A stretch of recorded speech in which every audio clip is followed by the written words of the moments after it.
Hello guys, welcome back in my class. मैं Dhirendra sir आज Jack तथा सीबीएसई बोर्ड के विद्यार्थियों के लिए द लास्ट लेसन का ऑब्जेक्टिव क्वेश्चन लेकर आपके बीच उपस्थित हूँ। तो प्यारे विद्यार्थियों, जैसा कि आप जानते हो कि मेरे साथ आप प्रैक्टिस सेट बनाते समय आप अपनी भी तैयारी को इवैल्यूएट करते हो। तो चलिए, सबसे पहले आप अपनी कॉपी और कलम निकाल लीजिए और 1 से 30 नंबर तक का नंबरिंग आप अपनी कॉपी में कर लीजिए।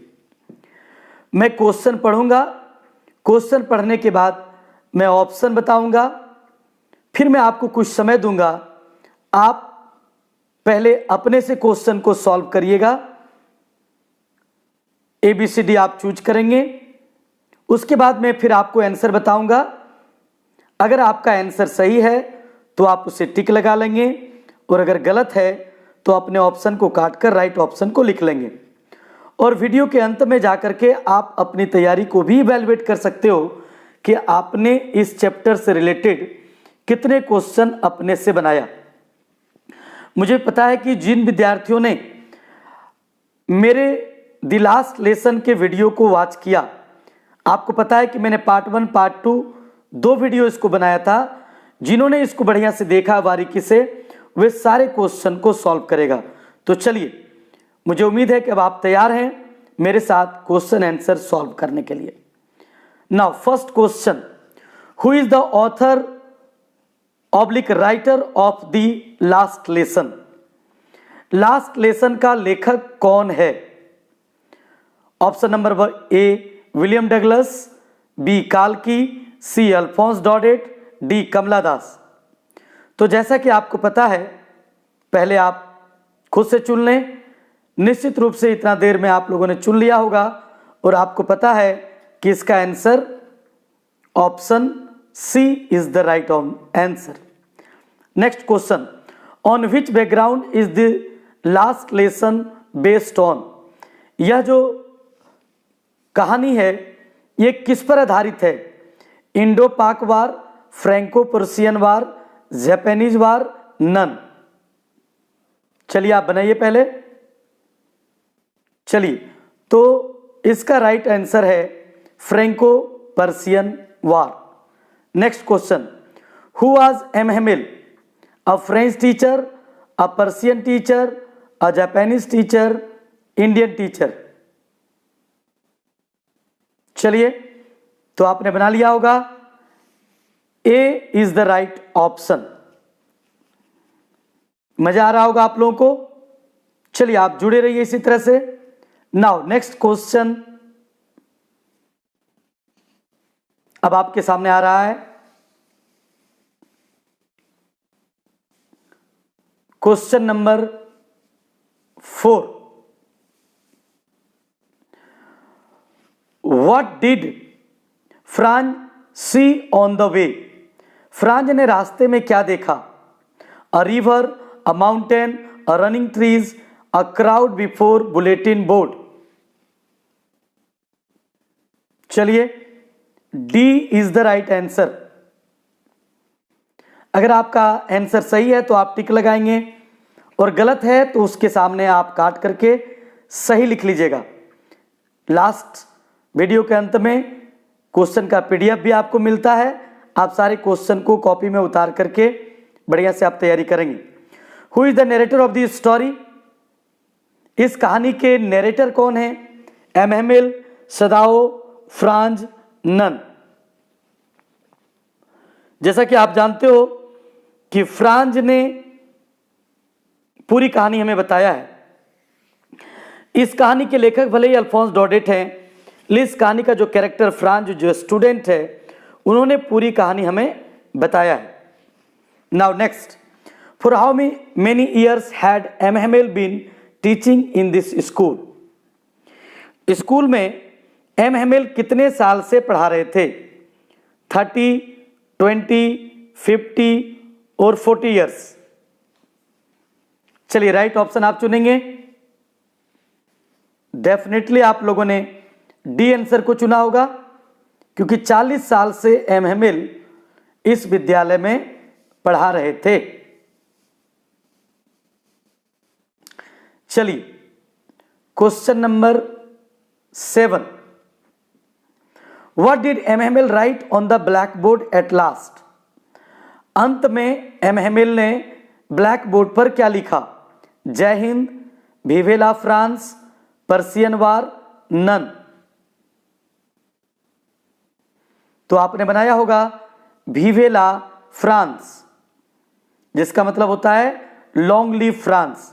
Next question, what was the task या homework given by M Hamel? M Hamel के द्वारा क्या होमवर्क दिया गया था विद्यार्थियों को? Adverb, adjective, noun, participle. चलिए डेफिनेटली आपने डी ऑप्शन को चुना होगा। Nine question number, what was M Hamel putting on that day? M Hamel उस दिन क्या पहना हुआ था? संडे क्लॉथ या special dress, kurta pyjama, dhoti kurta, none. चुन लीजिए। चलिए आपने ऑप्शन ए को चुना होगा। तो 9 क्वेश्चन मेरे प्यारे विद्यार्थियों अभी तक आपने सॉल्व कर लिया है। Now question number 10, for the last 2 years where did all the bad news come from? पिछले 2 सालों से बुरी समाचार कहां से आए? The bulletin board, town hall, school, M Hamel's house. चलिए तो आपको पता है कि फ्रांज जब स्कूल जा रहा था तो बुलेटिन बोर्ड के सामने उन्होंने जो भीड़ देखी थी तो उसे लगा कि जरूर कोई मनहूस खबर होगा, यानी सारे बैड न्यूज बुलेटिन बोर्ड से आ रहे थे। Is that clear? Next question, who asked Franz not hurry to school? किसने फ्रांज को स्कूल जल्दी नहीं जाने के लिए कहा? ओल्ड मैन, यहां मैन लगा लीजिए आप, former mayor, former postmaster, blacksmith, Wachter. आपको पता है कि ब्लैक स्मिथ का नाम था वाक्टर। चलिए चूज करिए। तो आपको पता है कि ब्लैक स्मिथ ने फ्रांज को कहा था कि don't go so fast work, today you will get plenty of time for your school. अगर आपने कहानी पढ़ा है तो आपको याद होगा। Now next question, question number 12, what was M Hamel going to question Franz about? M Hamel Franz से किस क्वेश्चन के बारे में पूछने जा रहे थे? पार्टिसिपल, एडजेक्टिव, ओल्ड प्राइमर, बा बे बी बो बू। चलिए definitely you would have chosen option number A, participle. Participle is the right answer. Now what was unusual about M Hamel dress? M Hamel dress का अनयूजुअल क्या था, अस्वाभाविक क्या था उनके ड्रेस में? और क्लीन क्लॉथ, और ये ब्रांड न्यू शू और आउटफिट, और clothes which he wore on prize days, और ट्रेडिशनल फ्रेंच क्लॉथ्स। चलिए चूज करिए। तो आपको याद है कि उस दिन फ्रांज ने वो ड्रेस पहने थे जो अक्सर वो इंस्पेक्शन डेज या प्राइज डेज में पहनते थे। It mean C is the right answer. Next question, who sat on the back benches on the last lesson? अंतिम पाठ के दिन पीछे वाले बेंच पर कौन बैठे थे? Franz, Persian, the village people, the new teacher. Now choose the right one. C is the right answer. Next question,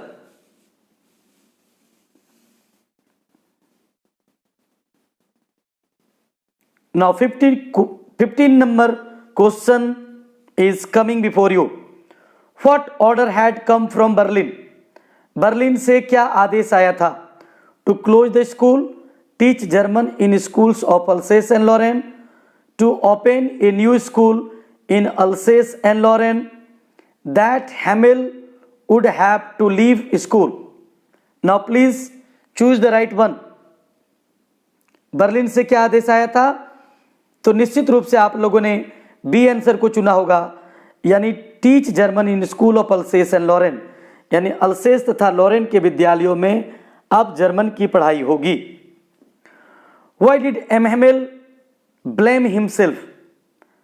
जब एमहेमेल पढ़ा रहे थे और फ्रांज को जब टास्क पूछा और उन्होंने नहीं बताया, तो फ्रांज ने अपने आप को किसके लिए ब्लेम किया, दोषारोपित किया?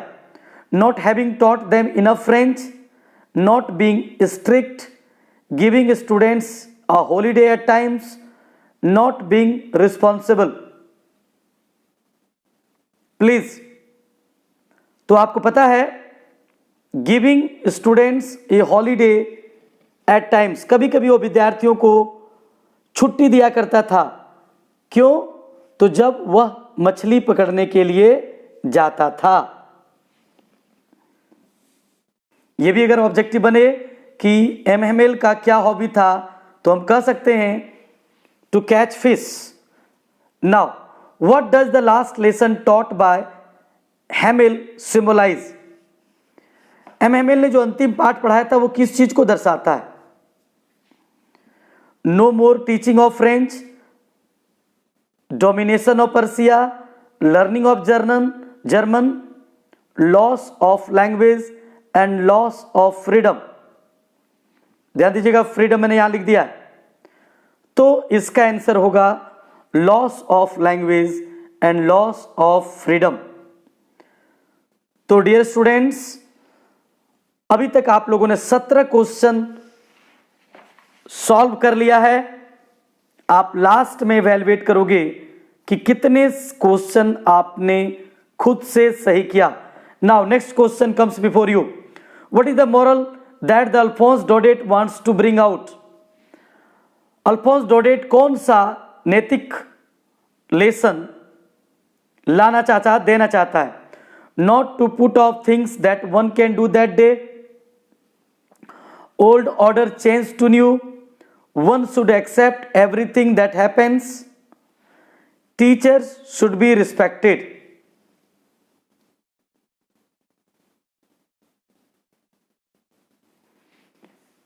चलिए, इसमें थोड़ा सा डाउट हो सकता है, लेकिन ये क्वेश्चन कि जो काम उस दिन हो सकता है उसे छोड़ना नहीं चाहिए, ऐसे कुछ क्वेश्चन में आंसर ये भी है कि one should accept everything that happens, but I think this should be the right answer।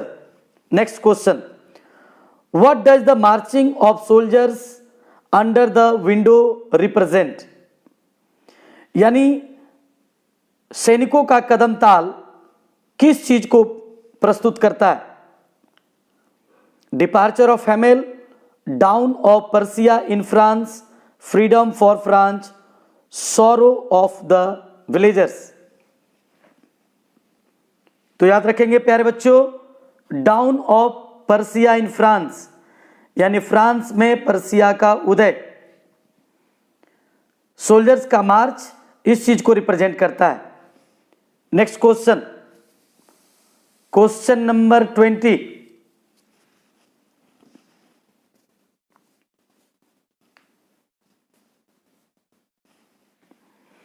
What was more tempting than the rules of participle? Participle के नियम से ज्यादा टेम्पटिंग क्या था? Drilling of Persian soldier, fishing, riding, none of these. तो आपको मैंने board में भी लिखाया था, drilling of Persian soldier is more tempting than the rules of participle. It means your right answer is option number A. Next, why does M Hamel blame the parents? M Hamel माता पिता को ब्लेम किसके लिए करता है? They preferred children to work in farm, they were not strict, they did not come to M Hamel's class, they did not love the French language. याद करिए, चलिए, तो आपने ऑप्शन नंबर ये चुना होगा क्योंकि उसके माता पिता नहीं चाहते थे कि उसके बच्चे पढ़े, वे खेतों में या इंडस्ट्रीज में काम करें। तो they prefer children to work in farm, ताकि उन्हें पैसे मिल सके।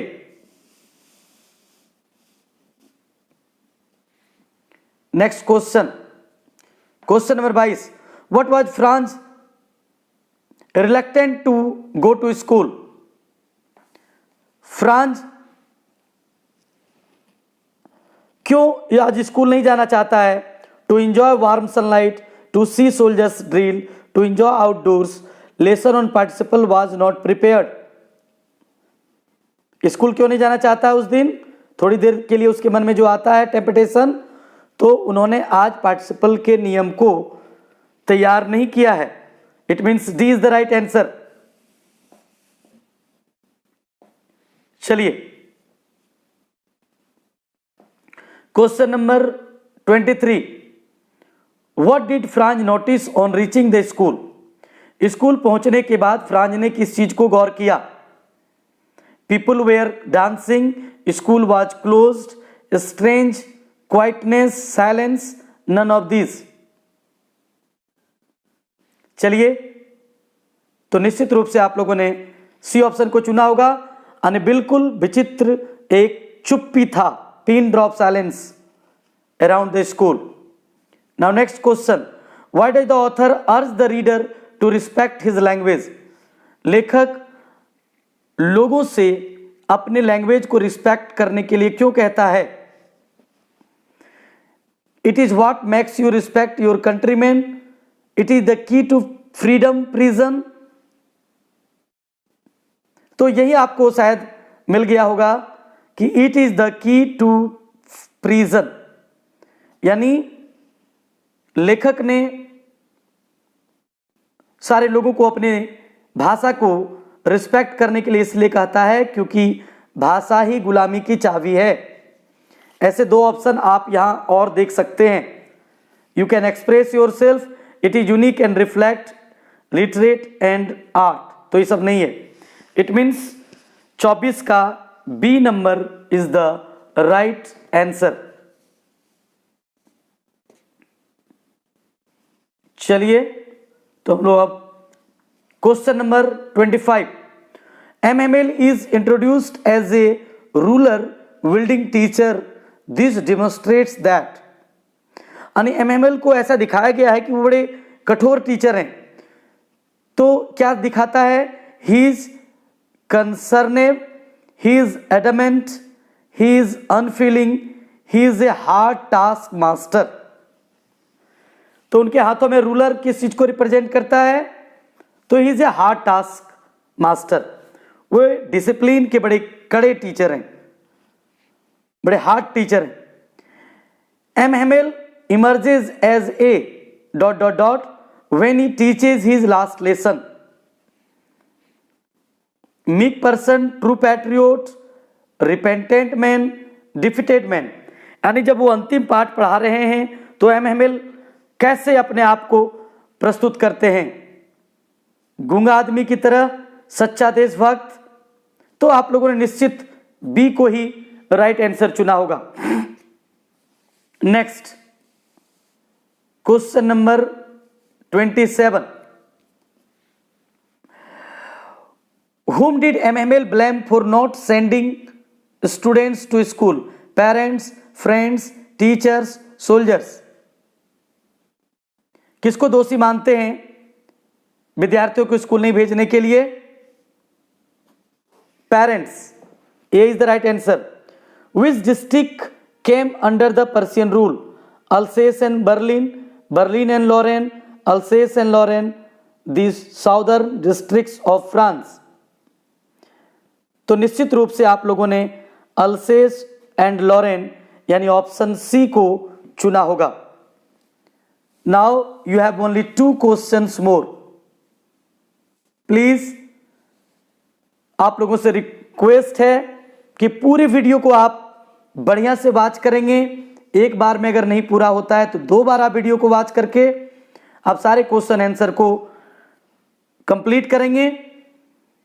मुझे उम्मीद है कि जितना मैं क्वेश्चन आपको दे रहा हूं उससे बाहर क्वेश्चन आने की संभावना कम है। ऐसे मुझे पता है कि आपसे कोई भी ऑब्जेक्टिव क्वेश्चन पूछा जाएगा, अगर आपने मेरी कहानी के वीडियो को देखा है तो डेफिनेटली आप उसको बना लेंगे। Franz looked for opportunities to skip school to do what? Work on mills, go fishing, water the plants, collect birds eggs. School से भागने के लिए वो कौन सी अपॉर्चुनिटीज को देखता है? स्कूल से जब वो भागता है तो क्या करता है? मिल में काम करता है, मछली पकड़ता है, पौधों को पटवन करता है, या पक्षियों के अंडे को कलेक्ट करता है? याद रखिएगा, D is the right answer, collect birds eggs. Last question, vive la France became an emotional evidence of M Hamel's, sadness and patriotism, depression, nostalgia, none of this. तो आपने पैट्रियोटिज्म और सैडनेस को चुना होगा, क्योंकि विवेला फ्रांस जो है वो दुख और देशभक्ति को दर्शाता है, वो डिप्रेशन को नहीं दिखाता है, वो दुख को नहीं दर्शाता है और न कुछ। It means A is the right answer. तो प्यारे बच्चों, इस प्रकार से दी लास्ट लेसन का मैंने 30 क्वेश्चन आपको ऑब्जेक्टिव कराया। अब इसका पीडीएफ में भी मैं आपको दे रहा हूं, आप बढ़िया से अब आप अपना आंसर भी इवैल्यूएट कर सकते हैं कि 30 में आपने कितना नंबर लाया। कमेंट बॉक्स में निश्चित रूप से आप मुझे बताओगे कि सर मैंने इस क्वेश्चन को सॉल्व किया और इतना नंबर लाया। प्लीज आप अपने रिजल्ट को कमेंट बॉक्स के द्वारा मुझे बताएंगे। Thank you.